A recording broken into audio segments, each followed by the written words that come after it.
Hey everyone, it's Allison here with New Little Life. I'm an internationally board certified lactation consultant, a nurse, a doula, and a mom of 3 little boys. Here on the New Little Life podcast, we'll talk with real moms about their breastfeeding experience, the good parts and the bad, and share real and practical advice about breastfeeding. Connect with and learn from other moms and professionals to help you meet your breastfeeding goals.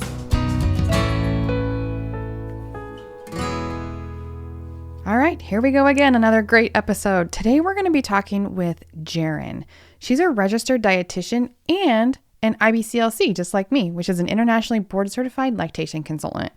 She serves as an expert in women's health.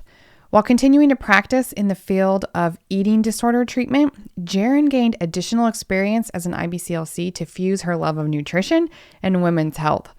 Now she's working solely in private practice. Jaren combines her expertise as a skilled nutrition therapist and a lactation consultant to support moms in nourishing themselves and their babies with confidence.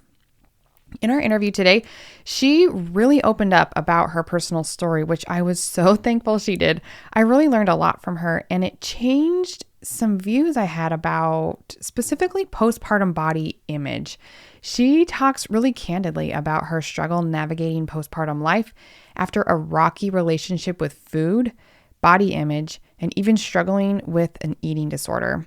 This was a very real interview from a now professional who has really come full circle, which is actually the name of her practice, which I think is great that she really took her story and made it something that can help other moms. You're going to love this chat. So let's jump right into our conversation with Jaren. Today's guest with me, I have Jaren. Welcome to the podcast, Jaren. Thanks for having me. I'm excited to have this conversation with you. Yeah, this is going to be fun. All right. So why don't you just start off and tell us a little bit about yourself, your family, your practice. I'd love to just know it all. Well, I have all the things for you. So, where should I start? My, story is really kind of an intermix of both personal and professional. My practice right now is called Full Circle and is a product of, my personal experience, really coming full circle. So that was really kind of the core tenet and value of feeling like my personal experiences have really led me to want to guide others in having a different experience and supporting them in a different way, or in a way that, I wish I had been supported, specifically through, my breastfeeding experience, but also through, an interplay of, different pieces of my relationship with food and body image. Pretty open about sharing about my experience, which, encompassed struggling with a significant eating disorder for a large majority of adolescence and into my adulthood, and how informative that experience really was during pregnancy and breastfeeding. And, my daughter is 9 now, and at the time, there really wasn't much awareness of just, what might happen for someone in recovery from an eating disorder during the space of pregnancy and postpartum. And so that's really the space that I work in now. I have a background, my experience as a dietitian is working specifically in supporting individuals in recovery from eating disorders and, anywhere along that spectrum. So sometimes there's disordered eating, sometimes there is just someone who's struggled with dieting or, their weight for all of their life. And they have this chaotic relationship with food and body image. And, none of us, in my experience, I've met maybe a few, but I feel that none of us really get to navigate pregnancy and postpartum without having some kind of impact on our relationship with food or body. Sure. And so Full Circle is really about, providing a space for anyone along that spectrum, to have a space to be able to process a little bit about their relationship with food and body image, and also how it connects with our breastfeeding and feeding experiences. So that's a little bit about Full Circle and my story. Yeah. Wow. Okay. That's great. I am really looking forward to hearing a little bit more about your story. So why don't we just start at the beginning? So you have one daughter and she's 9 years old. Can you start and tell us what was your situation when you got pregnant? Had you planned on breastfeeding? What was your support like at that time? Just start wherever you want at the beginning there. Or maybe it's before that. You mentioned some struggles in adolescenthood, just wherever you'd like to begin. Yes. Yeah, it's tough in terms of all the layers that were kind of going on for me at that time. But I was only 20 when I had my daughter, and it was an unplanned pregnancy. I was a single mom through, basically through my pregnancy and through early postpartum experience. My relationship was just not healthy and supportive. And now I just have so much appreciation for, the younger me 9 years ago that was navigating so much during pregnancy and postpartum with, such a huge shift in life and becoming an adult and becoming a mother. So, I still had so much healing to do, in terms of my eating disorder recovery. I had found a pretty solid place in terms of my relationship with food and body image, but pregnancy and postpartum really brought up a lot of those different layers. So I really struggled with just navigating being in my body during pregnancy and really feeling really unsafe and ungrounded. I didn't have a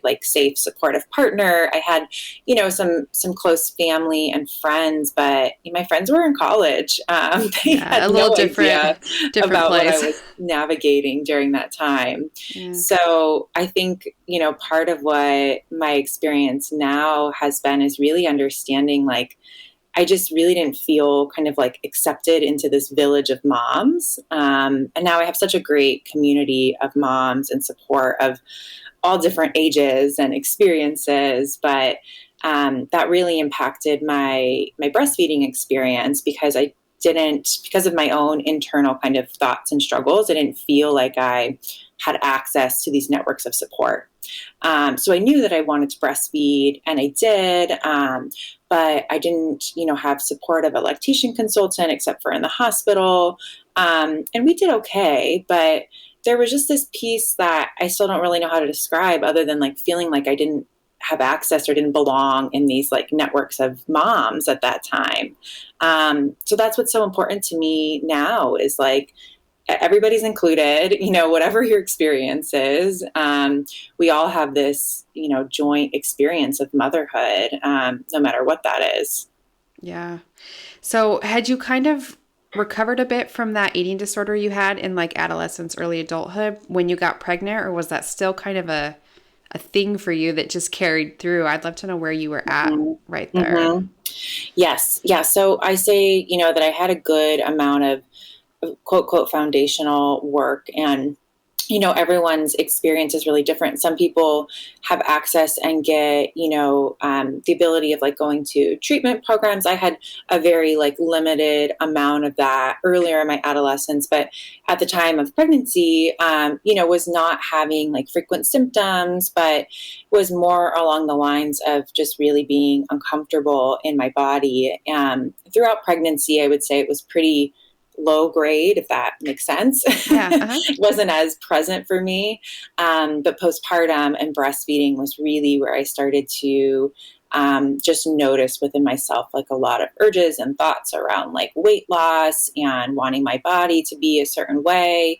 Noticing a lot of desire to change my food in response to how I was feeling emotionally.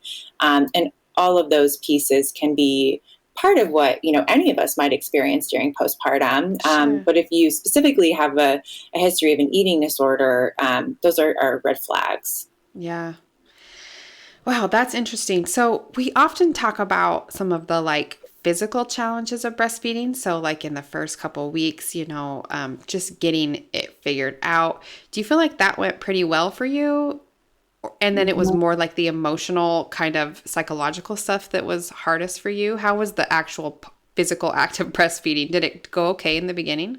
Mm-hmm. Yeah, it did. I mean, it's for many of us, right? It's kind of hard to remember, but I don't think I remember even taking a prenatal breastfeeding class. I had a doula, and I remember doing a lot of my almost in like a hyperactive way, because I was like this quote, young mom and felt like I really needed to like over function. So like I Sure. really over prepared for my birth and like for breastfeeding, and like felt like I had to be the best mom Yeah. that was humanly possible at that time. So I felt like I was pretty prepared, and my initial experience, was within the spectrum of normal, Okay. like some cracking and bleeding and things like that. But I never, thankfully, had like any like creative mastitis or, anything that was like a huge barrier in my breastfeeding experience.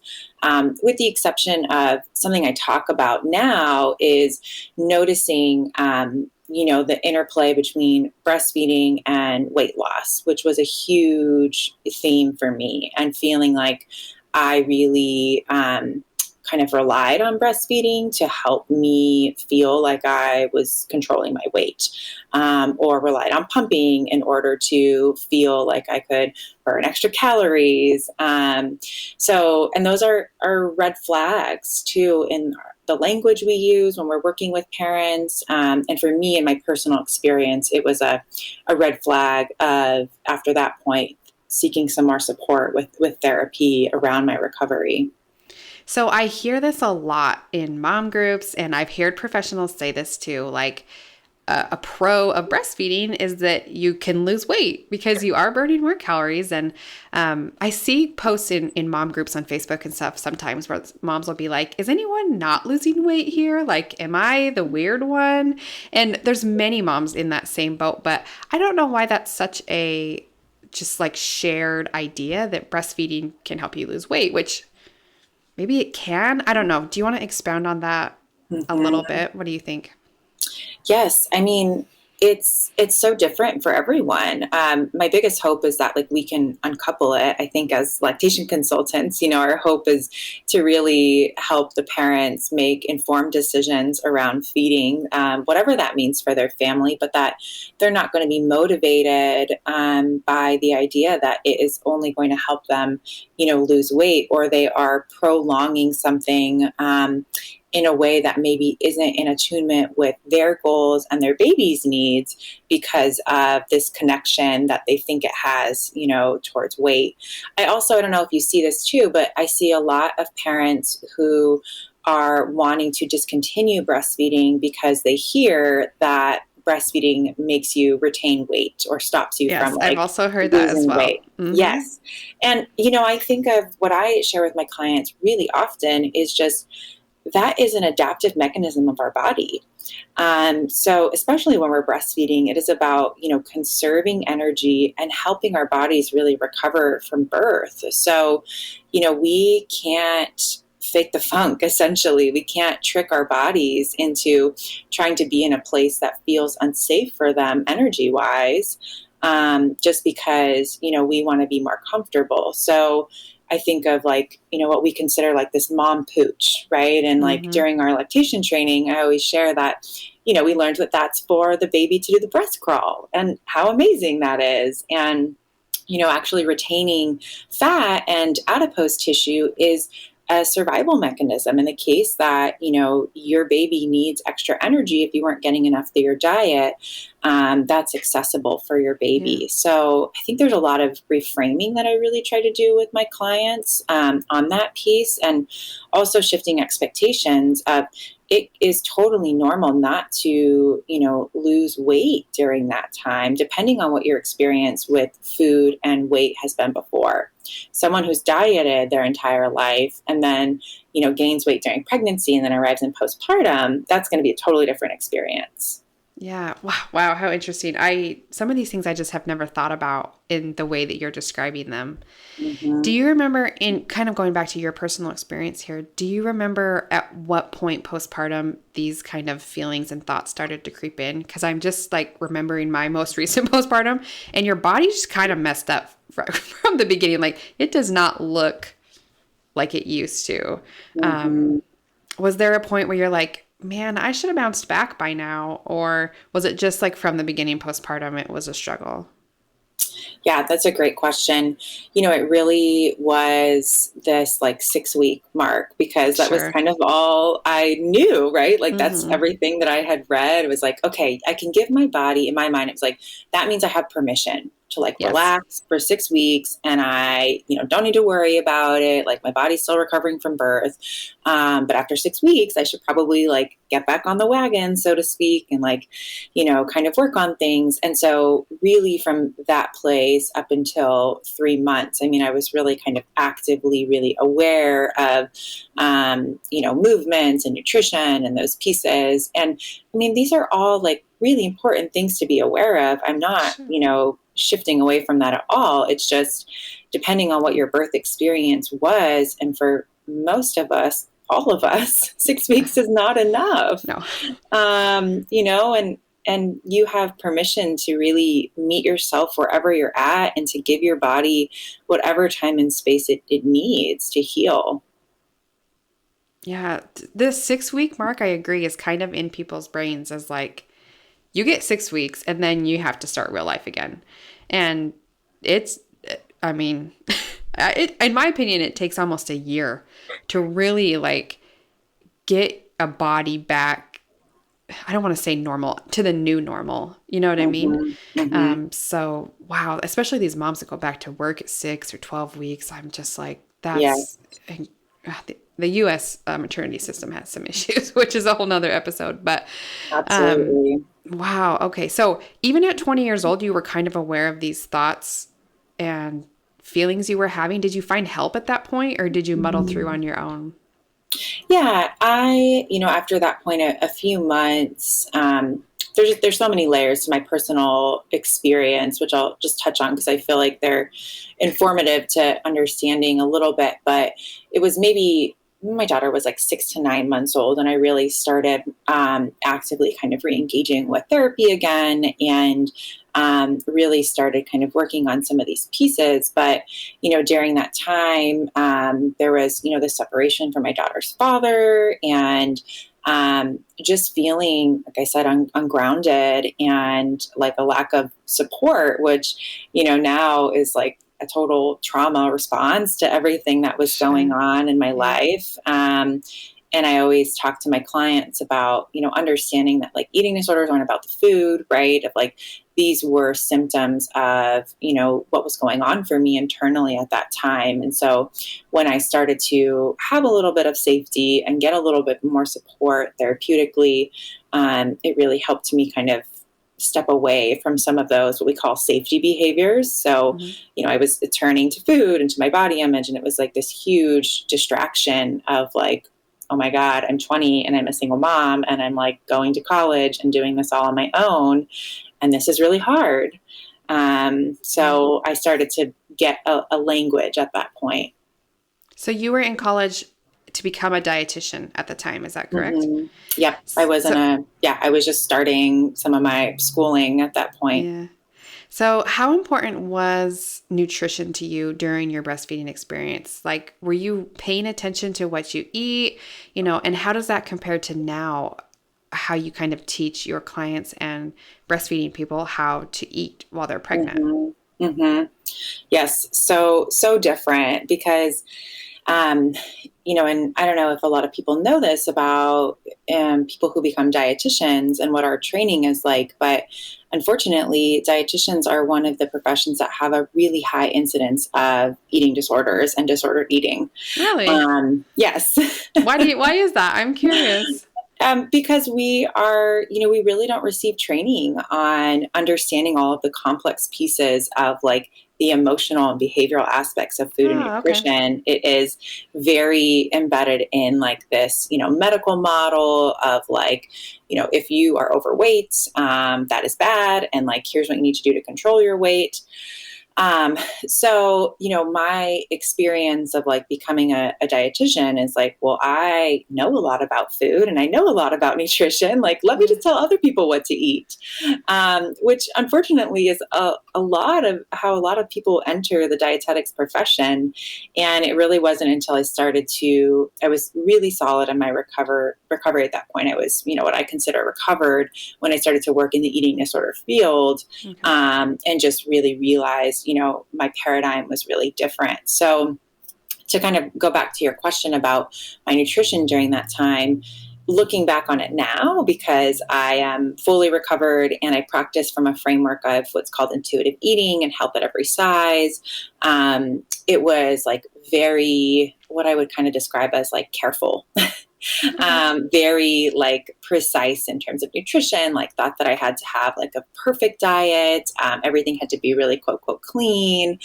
And I think that's really common because we live in diet culture, and it's a huge theme of what I see now with parents too, is feeling like in order to breastfeed, I have to be so hyper aware of my nutrition. And just thinking about how that impacts our relationships too. Oh, yeah.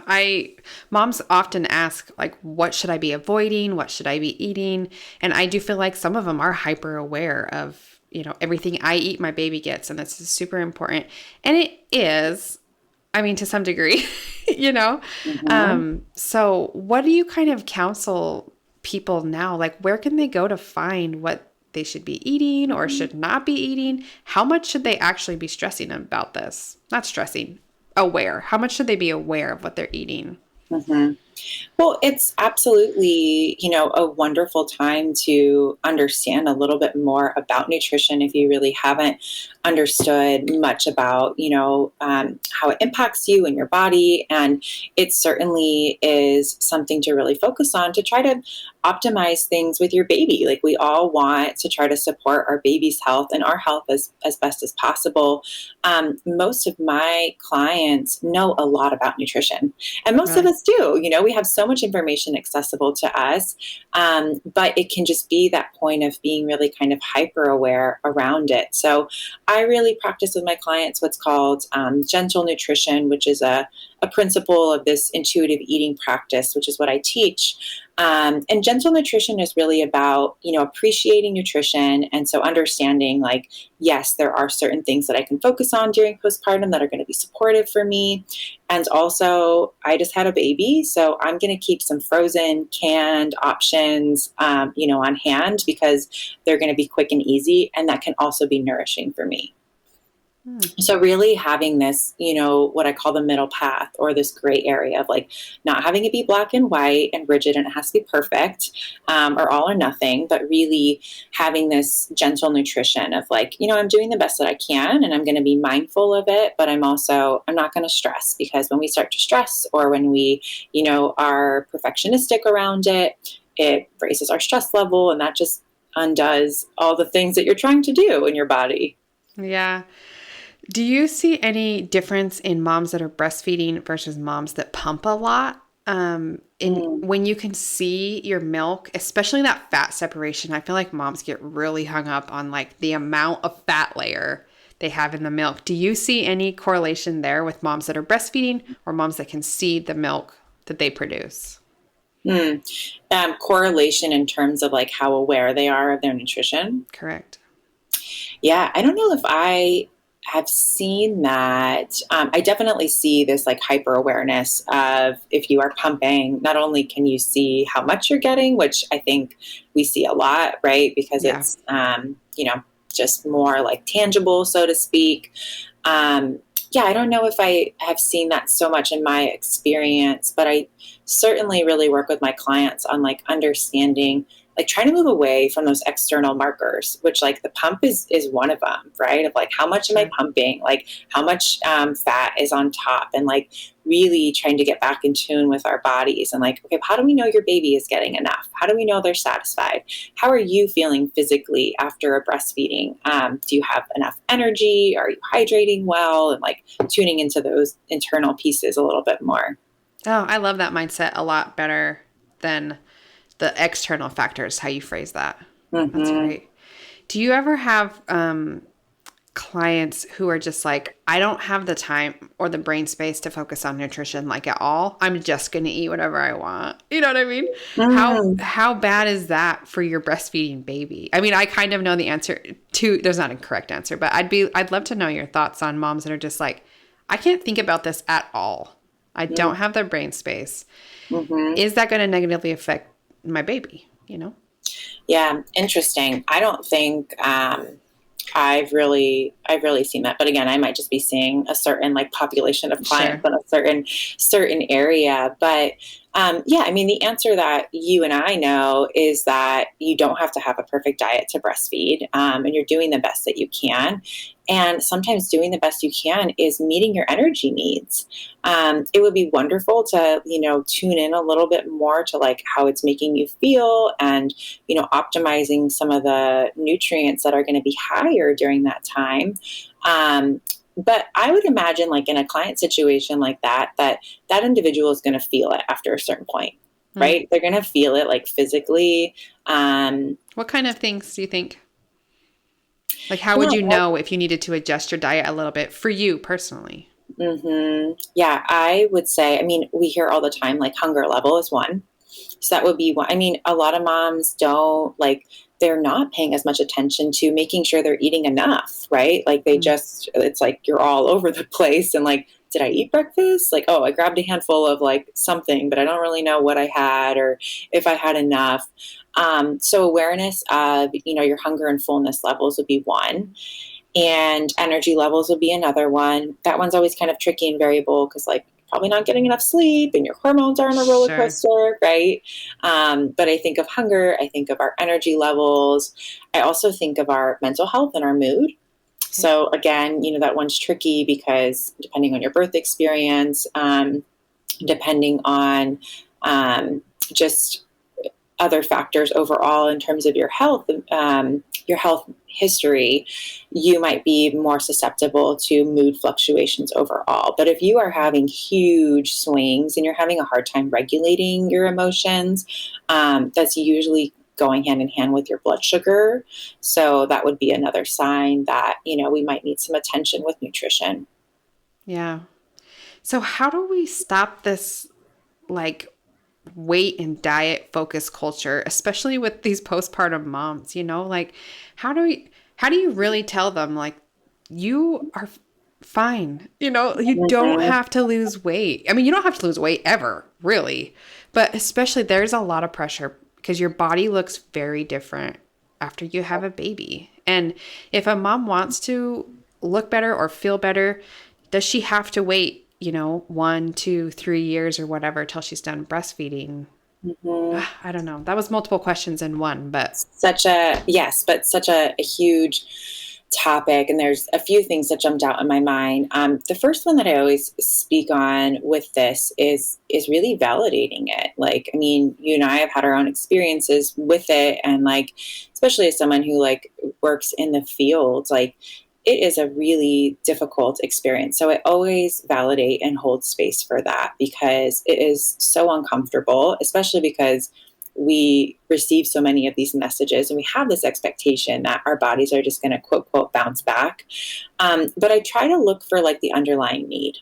And I really try to help my clients identify that. So the client is telling me that, they want to lose weight because they want to feel like themselves again.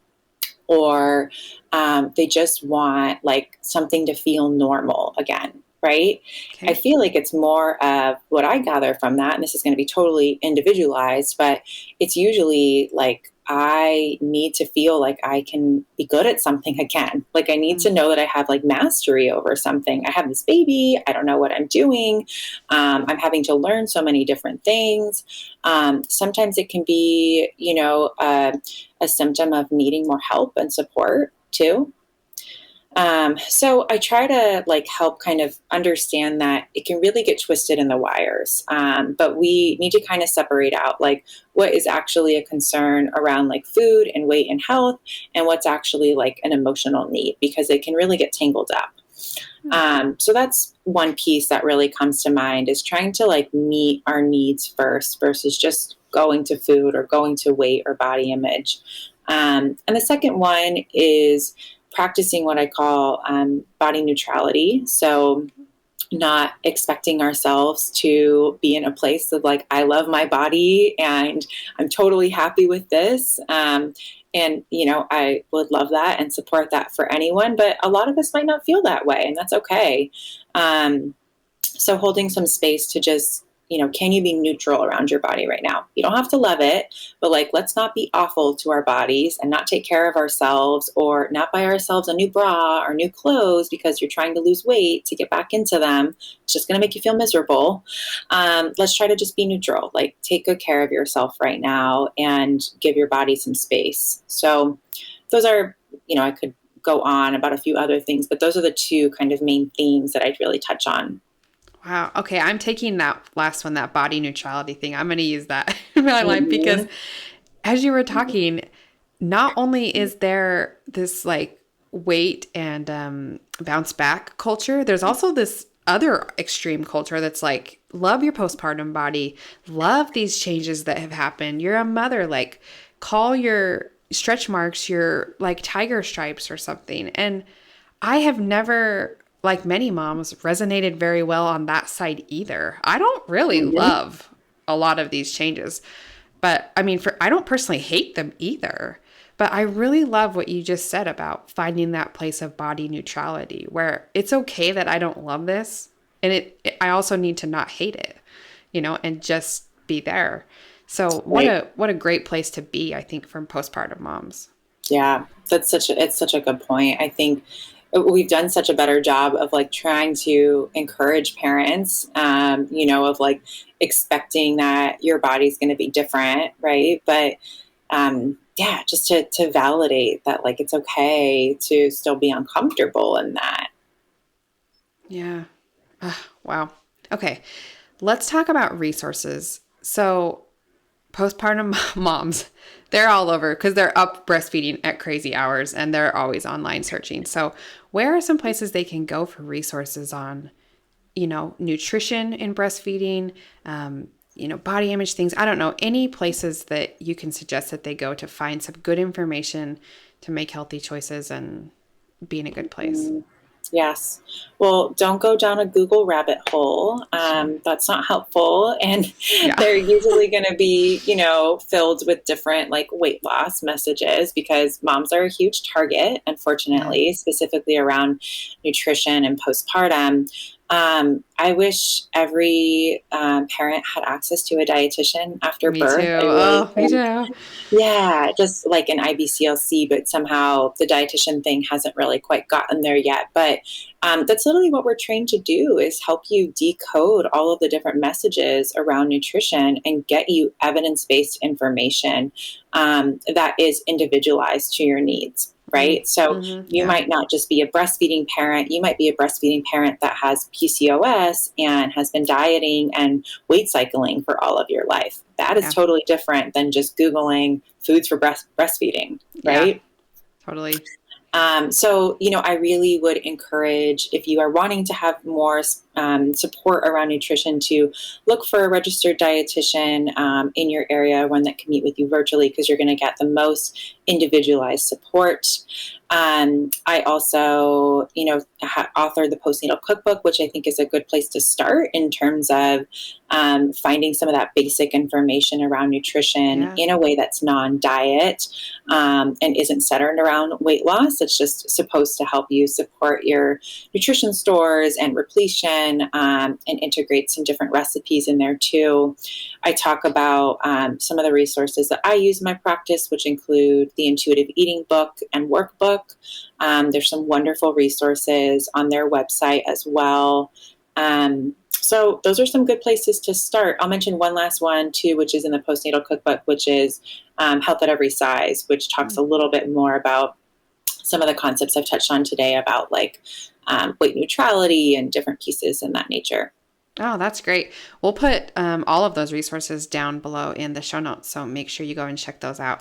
I actually am really excited to dive into your book. I looked at the first little bit of it and it looks awesome. There's recipes and stuff in there and very cool. So if you're looking for something as a postnatal person, breastfeeding or not really, and you're just like, I don't know, I can't learn all the stuff, but I just need some guidance and some quick little things to do, I feel like that's a really great resource for new parents. Absolutely, because you can't just like, for me, I mean, this has been my experience for most of my clients of like, okay, I need to focus on vitamin E or vitamin A. And it's like, I'm not counting sources of like vitamin A or E, right? Like tell me how to incorporate them into my day, into recipes or things that are going to be easy and tangible for me. And that's how I can integrate it a little bit more. So that's kind of the hope. It's like, what's practical and doable? Yeah. All right, as we kind of close up this interview here, can you give us any kind of last advice for new moms, either about breastfeeding or nutrition? Anything that you typically tell a lot of your clients or moms, something that they could take with them after this? Mm-hmm. Probably a million things just popped into your Like brain, a but million things. Yeah. And I was going to say, okay, there's sorry. one thing, but I'm probably going to make it two. Do it. Yeah. So I really think like the biggest piece that you can really do for your baby and for, like the feeding relationship is really to do your own work and to do your own healing around your relationship with food and body image and learn a little bit more about intuitive eating. Our babies are such amazing examples of being intuitive eaters. So I always love using the analogy of, your baby is your mirror, right? Like you're not regulating your baby. You're not counting their calories unless like super specific situations where you have to monitor your baby's intake. But they can be such an amazing example of like how we can be in attunement. And that's just really important to me because I wish every parent had access to that. I think it's a huge piece of healthy attachment to our babies. It's a huge piece of fostering a healthy relationship with food and body for our kids, which is, what most of my clients want. They want to not pass on any of this diet food stuff to their kids. So that's a huge piece that I would like to share. Wow. I never thought of that as kind of using your baby as an example because they kind of get fussy and tell you when they're hungry and you feed them and then they're fine. And then again, and so to kind of use that as an example, like don't overeat, don't undereat, just eat when your body needs fuel and put the right kind of stuff in there. So absolutely. Wow. I've never thought about that. Thank you for sharing that. Mm-hmm. This has been such a fun interview. Okay. All the links you send me that I'm going to share with our listeners, I'm going to go check out too, because I really want to know some more about what you're doing and stuff. Do you do virtual consults or is most of your practice local? I do virtual consults, not only for breastfeeding, which fortunately we can take PPO plans now, which is really exciting, but primarily for nutrition counseling. So if you're looking for some of that individualized support, if you have a specific experience similar to mine or anything along that spectrum, that's really kind of my sweet spot and really supporting parents in that stage. I think it's really important to find a professional, because even in the IBCLC world, we all have such different areas of expertise. Like if someone came to me with these questions, I don't know if I would be able to really help them. Well, I know I wouldn't at the level that you could, because this is your area, where I have kind of a different area of specialty. And so I think it's really important to note that not all providers are equal. And if you come to one and they are not meeting your needs or giving you the right information, go find someone else and no one's going to be offended, so absolutely. Yes. Advocate for your needs. And, I always say your healthcare providers work for you, right? Like we work for our clients. So you should find people that really are meeting your needs and are in alignment with your values and goals. Wonderful. Thank you, Jaren, so much for taking the time out of your day. I know you're seeing patients and stuff today, so thank you so much for chatting with us. I learned a lot, and I know my listeners are going to love you too. Oh, I'm so glad to hear that. Yeah, thank you for sharing the space with me to share a little bit more about my practice and my story. Again, all the links from today's episode will be down in the show notes, so you can visit those. You can also see everything that New Little Life is doing over on my website, which is newlittlelife.com. And we'll see you later. Bye, Jaren. Bye.